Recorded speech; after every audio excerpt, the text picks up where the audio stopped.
మన చిన్నప్పుడు పల్లెటూరులో దొరికిన పాలు ఇప్పుడు సిటీలో దొరకటం లేదు. మా ఇంట్లో దీని గురించి మాట్లాడుకుంటున్నప్పుడు కంట్రీ డిలైట్ గురించి తెలిసి ఉన్నత ప్రమాణాలు ఉన్న ల్యాబ్స్ లో టెస్ట్ చేయించి రోజు రిపోర్ట్స్ ని యాప్ లో అప్డేట్ చేస్తారు. వాళ్ళ విధానాలు చూసి సంతృప్తి చెంది ఇలా రికమెండ్ చేస్తున్నాను. ఇప్పుడే కంట్రీ డిలైట్ యాప్ ని డౌన్లోడ్ చేసుకోండి. Download the Country Delight app now. Karnataka deputy CM DK Shivakumar Bharatiya Janata పార్టీలో చేరబోతూ ఉన్నారు అనేది పెద్ద చర్చ జరుగుతోంది సార్. దానికి కారణం ఏంటంటే రీసెంట్గా మహాకుంభమేళాలో డికే శివకుమార్ పవిత్ర స్నానం ఆచరించారు. అండ్ మహాశివరాత్రి సందర్భంగా సద్గురు నిర్వహించిన ఒక కార్యక్రమంలో కేంద్ర హోంమంత్రి అమిత్ షాతో కలిసి డికే శివకుమార్ పాల్గొన్నారు సార్. ఆ సందర్భంగా సద్గురు మాట్లాడిన మాటలను ఒకసారి విన్నాం.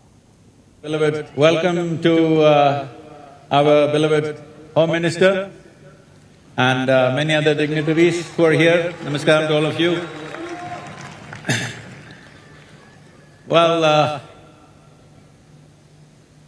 Well, in every government there are ministers and ministers, of course, but after independence, post-independence, there was one minister who was also a Home Minister.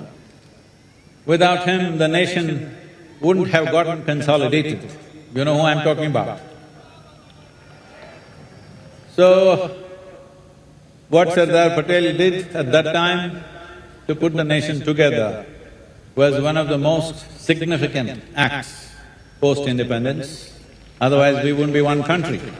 Present Home Minister, what's done is in some way a reflection of what Sardar Patel did at that time, once again stitching up the nation together. As all of you know, that slowly things were happening in the country, that every month there used to be a bomb blast. Next, where is the menu? Hyderabad, Bangalore, Mumbai, Pune, you name it. You have not heard of such things for the last 10 years. Thanks to all the agencies, forces, and above all, the one who leads them, our beloved Home Minister, and the determined hand with which he has handled this, has done many things and parts of the country which were ఈ almost… కార్యక్రమంలో decay Shivakumar కూడా పాల్గొన్నారు sir. Sadhguru ఇండైరెక్ట్గా గత కాంగ్రెస్ పాలనను విమర్శించినట్టుంది. ఆ కార్యక్రమంలో decay Shivakumar ఉన్నారు. అమిత్ షాను మాత్రం పొగడతలతో ముంచేశారు. అసలు ఫస్ట్ స్వామీజీలు రాజకీయ నాయకులు పొగడము, జడ్జిలు రాజకీయ నాయకులను పొగడం, వాళ్ళు ఏ పదవులైనా ఉండదు, అది సత్సాంప్రదాయం కాదు. ఎందుకు ఈ మధ్య సుప్రీంకోర్టు జడ్జిలు కూడా ప్రధానమంత్రిని పొగడడం, ఏ ప్రధానమంత్రిని కాదు, అది నరేంద్ర మోడీ ఉన్నాడా ఇంకోరు ఉన్నారా సంబంధం లేదు. ఒక ప్రిన్సిపల్ ఇస్ ప్రిన్సిపల్, ఆ ప్రిన్సిపల్ను మాత్రమే నేను చెప్పేది. అక్కడ హోమ్ మినిస్టర్ అమిత్ షా ఉన్నాడా చిదంబరం ఉన్నాడా సంబంధం లేదు. స్వామీజీలు రాజకీయాలు మతము కలిస్తే మతానికి రాజకీయ స్వభావం అంటుతుంది, కానీ రాజకీయాలకు ధార్మిక స్వభావం అంటదు. అంటే రిలీజియన్ అండ్ పాలిటిక్స్ మిక్స్ అయితే రిలీజియన్ చెడిపోతుంది, పాలిటిక్స్ ఏం బాగుపడవు. నిజంగా చెప్పాలంటే పాలిటిక్స్ బాగుపడితే అంతకన్నా ఆనందం ఏంటి, కానీ రిలీజియన్ పొలిటిసైజ్ అయిపోతుంది. ఇప్పుడు మీకు సద్గురు ఫాలోవర్స్లో కానీ, శివ భక్తుల్లో కానీ, హిందువుల్లో కానీ బీజేపీ వాళ్ళు ఉంటారు, కాంగ్రెస్ వాళ్ళు ఉంటారు, అన్ని పార్టీల వాళ్ళు ఉంటారు కదా. సో తాము విశేషంగా ఆరాధించే అభిమానించే స్వామీజీ సద్గురు, ఆయన అందరికి సద్గురు కదా, ఆయన కాషాయ గురువు అయితే ఇబ్బంది ఏం లేదు కాదు కదా. So Sadhguru is a great spiritual speaker. అలాంటి వ్యక్తి ఒక పార్టీకి సపోర్ట్ చేస్తే అభ్యంతరం లేదు. ఆ పార్టీలో చేరి ఆ పార్టీ నాయకుడైతే యోగి ఆదిత్యనాథ్ లేడా, మనం అభ్యంతరం చెప్పామా? ఎవరో అభ్యంతరం చెప్పేవాళ్ళం. ఎందుకంటే అంటే ఎవరికైనా ఆధ్యాత్మిక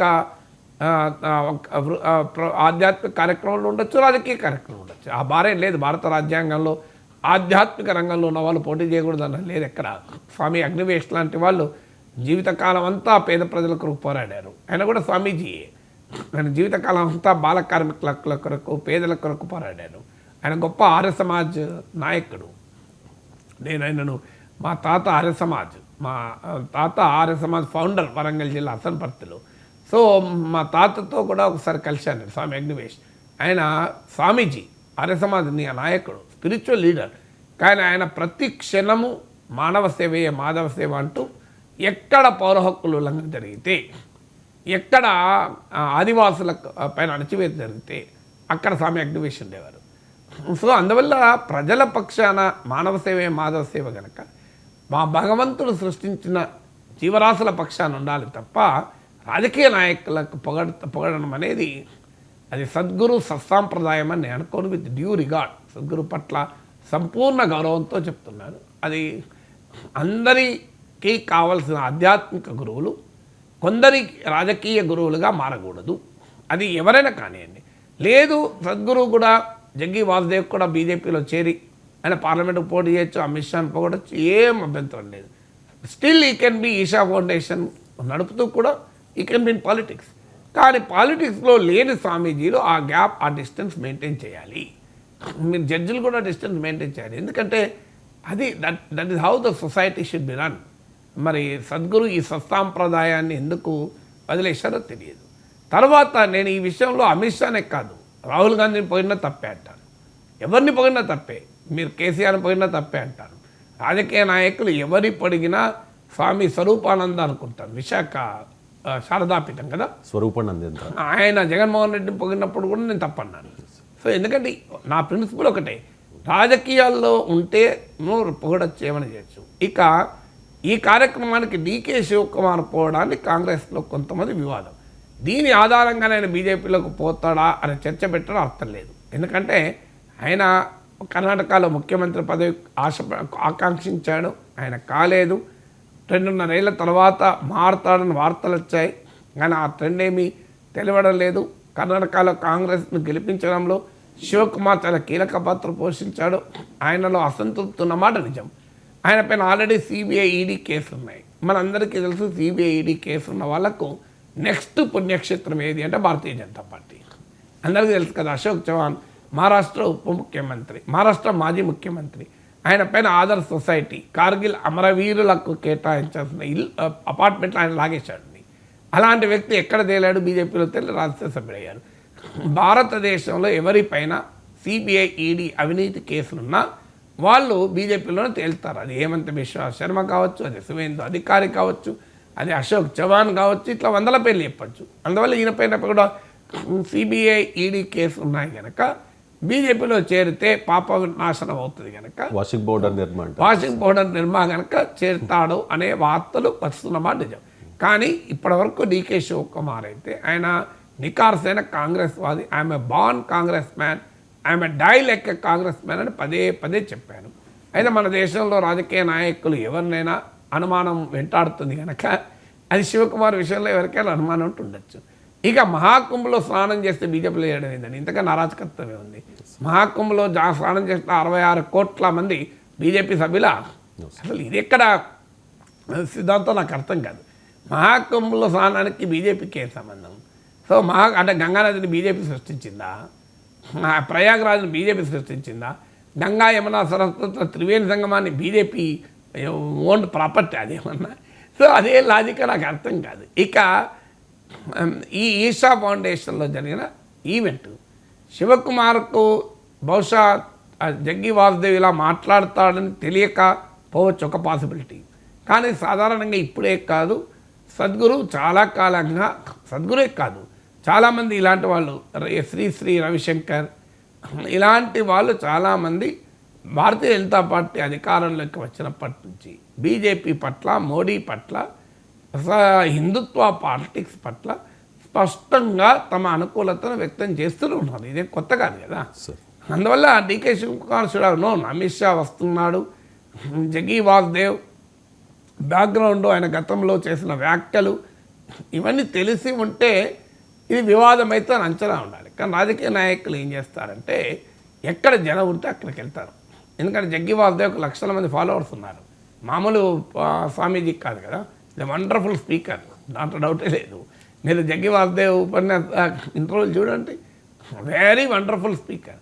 సో ఇది వెరీ బిగ్ స్పిరిచువల్ మ్యాన్ కనుక సో అక్కడికి వెళ్తే పొలిటీషియన్కి ఆటోమేటిక్గా పబ్లిసిటీ కదా. సో ఏ పొలిటీషియన్ అయినా ఎందుకు వెళ్తారు స్వామీజీల దగ్గరికి? ముక్తి కొరకు కాదు, భుక్తి కొరకు వెళ్తారు. ఎందుకంటే ఆ స్వామీజీలకు లక్షల మంది ఫాలోవర్స్ ఉంటారు కనుక ఆ ఫాలోవర్స్ని దృష్టిలో పెట్టుకుని వెళ్తారు. బహుశా ఇక్కడికి వెళ్తే తనకు కూడా పబ్లిసిటీ వస్తా అనుకోవచ్చు, లేదా కాంగ్రెస్ హైకమాండ్కి ఒక చిన్న హెచ్చరిక కూడా చేయొచ్చు. ఇంకో చూస్తుండండి, మీరు నాకు ముఖ్యమంత్రి ఇవ్వకపోతే నేను మహాకుంభలో స్నానం చేస్తా, ఈషా ఫౌండేషన్లో కనిపిస్తా, తర్వాత ఎక్కడ ఉంటుందో మీకే అర్థమవుతుంది అని కాంగ్రెస్ హైకమాండ్కు చిన్న హెచ్చరికైనా కావచ్చు. ఇక ఫైనల్గా అసలు మన దేశంలో ఈ ట్రెండ్ మనం వ్యతిరేకించాలి. ఇద్దరు భిన్నమైన పార్టీల నాయకులు కలిస్తే ఆయన మారిపోతాడేంటయ్యా? డీకే శివకుమార్ అమిత్ షా వేదిక పంచుకోకూడదా? ఏం తప్పే ఉన్నది? అమిత్ షా కేంద్ర హోంమంత్రి, డీకే శివకుమార్ కర్ణాటక రాష్ట్ర ఉప ముఖ్యమంత్రి. అది కాక ఆయన బీజేపీ నాయకుడు, కాంగ్రెస్ నాయకుడు అయితే వేదికలు పంచుకోకూడదా? ఏం తప్ప అంటారని వాళ్ళు అదేమన్నా? ఇదేం రాజకీయం అండి ప్రజాస్వామ్యంలో? You should respect elected leaders. Amit Shah is the home minister for you, for me and everyone కదా. ఇప్పుడు అమిత్ షా వస్తే మనం గౌరవించాలి. నేను లేచి నిలబడతాను. ఎందుకంటే అమిత్ షా ఇది అమిత్ షా, ఇది దేశానికి హోంమంత్రి, భారతీయ జనతా పార్టీ అగ్రనేత, మనం గౌరవం ఇవ్వాలి కదా. ఆయన పక్కన ఉంటేనే అదేమో అంటరానితనం. అదేమన్నా ఈ అంటరానితనం వాదించే పాలిటిక్స్ మంచిది కాదు, అన్టచబుల్ పాలిటిక్స్. ఎందుకంటే ఇది నేను కూడా అనుభవించాను. మా ఇంటికి జేపీ నడ్డా గారు వచ్చినప్పుడు నా పైన మామూలు దాడి కాదు, మామూలు దాడి, చిన్న దాడి కూడా కాదు. ఏంటి జేపీ నడ్డా ఇంటికి వచ్చింది, నాగేశ్వర రేపు పొద్దున మారిపోతాడు, బీజేపీలో చేరుతున్నాడు, మల్కాజ్గిరి నుంచి ఎంపీ అవుతున్నాడు, రాష్ట్రపతి నామినేట్ చేయబోతున్నాడు, ఓ ఇట్లా ఎన్ని ఆఖరికి నన్ను బీజేపీ రాష్ట్ర అధ్యక్షుడు కూడా చేసి పడేశారు. మామూలు కాదు ట్రోల్స్ నా మీద. ఏంటి జేపీ నడ్డా గారు మా ఇంటికి వస్తే నేరమాదేమన్నా? ఇప్పుడు తెలంగాణలో ఆయన కొంతమంది ప్రముఖుల ఇళ్లకు, కొంతమంది కూడా వెళ్ళలేరు, మా ఇంటికి వచ్చారు. ఒక పద్మశ్రీ అవార్డు విన్నింగ్ డాన్సర్ దగ్గరికి వెళ్ళారు. వాళ్ళ కార్యక్రమంలో భాగంగా ఒక భారతీయ జనతా పార్టీ అగ్రనేత అండి, ఈ దేశాన్ని పాలించి భారతదేశంలో కోట్లాది మంది సభ్యులను ఒక రాజకీయ పార్టీ నాయకుడిని గౌరవించాలా లేదా? అసలు ఇది ఎక్కడ రాజకీయం? మా ఇంటికి అన్ని పార్టీల వాళ్ళు వస్తారు, ఒక బీజేపీ వాళ్ళు వస్తారా? మా ఇంటికి ప్రతి రాజకీయ పార్టీ నాయకులు వస్తారు. మీకు ఇందులో తప్పేముందల్లా? నేరమాదేమన్నా? ప్రతి పార్టీ నాయకుడిని కలుస్తుంటాం, మాట్లాడుతుంటాం, ఆప్యాయంగా పలకరించుకుంటాం. నాకు మొన్న టీజీ వెంకటేష్ గ్రాండ్ డాటర్ మ్యారేజ్లో కేశవ్ కలిశాడు. ఆయన దూరాన్ని ఉంటే ఆయనే వచ్చి నాగేశ్వర గారు బాగున్నారా అనుకుని వచ్చి మాట్లాడి ఇద్దరం ఆలింగనం చేసుకొని మాట్లాడుకున్నాం. నాకు 20 ఏళ్ళు 30 ఏళ్ళుగా తెలుసు, ఇలా బడ్జెట్ పెడుతున్నాను గుర్తొచ్చి చెప్తున్నాను. ఏం కేశవ్ తెలుగుదేశం నాయకుడు తప్ప అదేమన్నా? అది అరే చూడండి, నాకు ఇవాళ తెలుసా కేశవ్ ఆయన ఉమ్మడి రాష్ట్ర శాసనసభ్యుడిగా ఉన్నప్పుడు నేను ఉమ్మడి రాష్ట్ర శాసనమండలి సభ్యుడిగా ఉన్నాను. ఇలా 2 తెలుగు రాష్ట్రాల్లో ఉన్న చాలామంది మంత్రులు వీళ్ళందరూ నా కొలీగ్స్ లెజిస్లేచర్లు. So we know them. అది నేరం కాదు కదా. అంటే ఏ రకంగా మారిపోయింది అంటే ప్రతిదాన్ని కాంట్రవర్షియల్. పెళ్ళికి వచ్చిన అటెండెన్స్ ఎందుకు వచ్చాడు, ఇద్దరు వ్యక్తులు మాట్లాడుకుంటే నేరమా అండి? అదే తప్ప ఎందుకు రాకూడదు? జేపీ నడ్డా గారు వచ్చినప్పుడు ఆయన నన్ను ఏమైనా బీజేపీలో చేరమని ఆహ్వానించాడా? నేనేమైనా బీజేపీలో చేరుతానని చెప్పానా? పోనీ నడ్డాజీ వచ్చిన తర్వాత నా విశ్లేషణలో ఏమైనా మార్పు వచ్చిందా? యాక్చువల్లీ ఇది వండర్ఫుల్ హ్యూమన్ బీయింగ్. నేను చాలాసార్లు ఓపెన్గా చెప్పాను. ఆయన అసలు మనకు సర్పంచులు కార్పొరేటర్లకే అహం ఇక్కడ దాకా ఎక్కువ ఉంటుంది. ఒక దేశాన్ని పాలించే రాజకీయ పార్టీకి అధ్యక్షుడు నెంబర్ 3 ఇన్ ఇండియా. అలాంటి వ్యక్తి ఎంత హంబుల్, ఎంత పొలైట్ అంటే నిజంగా ప్రతి రాజకీయ నాయకుడు నేర్చుకోవాలి. అసలు సచ్ ఎ వండర్ఫుల్ పర్సనాలిటీ. అలా ఆయన మిస్సెస్ ప్రొఫెసరు పొలిటికల్, ఈయన కూడా ఎంఏ పొలిటికల్ సైన్స్ చేశాడు, హిమాచల్ ప్రదేశ్ యూనివర్సిటీలో చదివాడు. అసలు ఆ నడవడిక చూస్తే అనిపించింది రాజకీయాల్లో ఈ కింద పరిమాణాలలో ఉంటారే అంత డీసెన్సీ చూస్తే నాకు చాలా సంతోషం అనిపించింది. Such a wonderful leader. ఏమవుతుంది? That doesn't mean JP Nadda చెప్పిన రాజకీయాలు నేను యాక్సెప్ట్ చేస్తాను కాదు.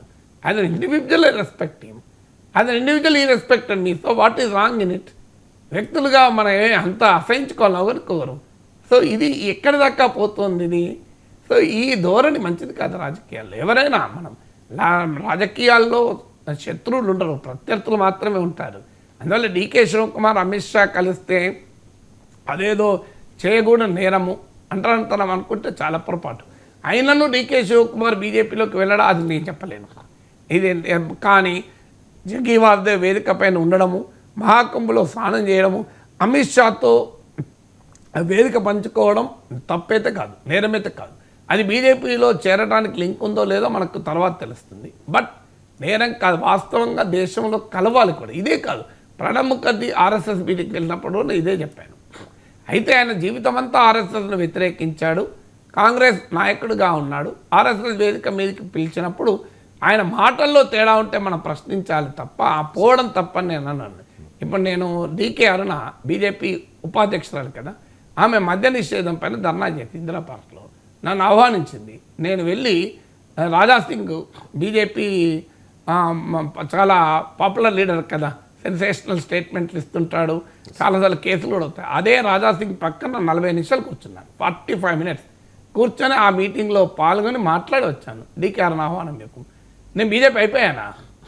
మీ కిషన్ రెడ్డి నాయకత్వంలో ఎమ్మెల్యే క్వార్టర్స్లో ఉమ్మడి రాష్ట్రంలో విద్యుత్ ఛార్జీల వ్యతిరేక పోరాటం బీజేపీ ఎమ్మెల్యేలు చేస్తుంటే నేను వెళ్ళి మాట్లాడొచ్చాను. విజయమ్మ న్యూ ఎమ్మెల్యే క్వార్టర్స్లో దీక్ష చేస్తున్న అదే సమయంలో అదే ఇష్యూ పైన నేను వెళ్ళి మాట్లాడాను. చంద్రబాబు నాయుడు దీక్ష చేసేటప్పుడు మాట్లాడడమే కాదు, నిమ్స్లో మీకు చంద్రబాబు నాయుడును నిమ్స్లో ఉన్నప్పుడు వెళ్ళి పరామర్శించాను కూడా. మీకు తెలుగుదేశం నాయకులే నయంబడి ఉన్నారు. తర్వాత నిమ్స్లో కేసీఆర్ ఉన్నప్పుడు కూడా పరామర్శించాను. హరీష్ రావే వచ్చి నన్ను తీసుకెళ్ళాడు. మళ్ళీ ఎందుకంటే అప్పుడు చాలా ఉద్వేగంగా ఉండే పరిస్థితులు, జనం విపరీతంగా ఉండే. సో ఆయనే వచ్చి తీసుకెళ్ళాడు, ఆయన మళ్ళీ సాగనంపాడు కూడా. సో ఇలా ఏముంది తప్పింది? ఇప్పుడు నేను ఇలా పేర్లు చెప్పాను మీకు, కేసీఆర్, చంద్రబాబు నాయుడు, విజయమ్మ, బీజేపీలో ఏం తేడా ఉన్నదండి? ఏ పార్టీ ఇందులో అన్ని పార్టీలు ఉన్నాయి కదా. రాజకీయాల్లో ఆ హుందాతనం ఉండాలి. అన్ఫార్చునేట్లీ ఆ హుందాతనం పోవడం బాధేస్తుంది.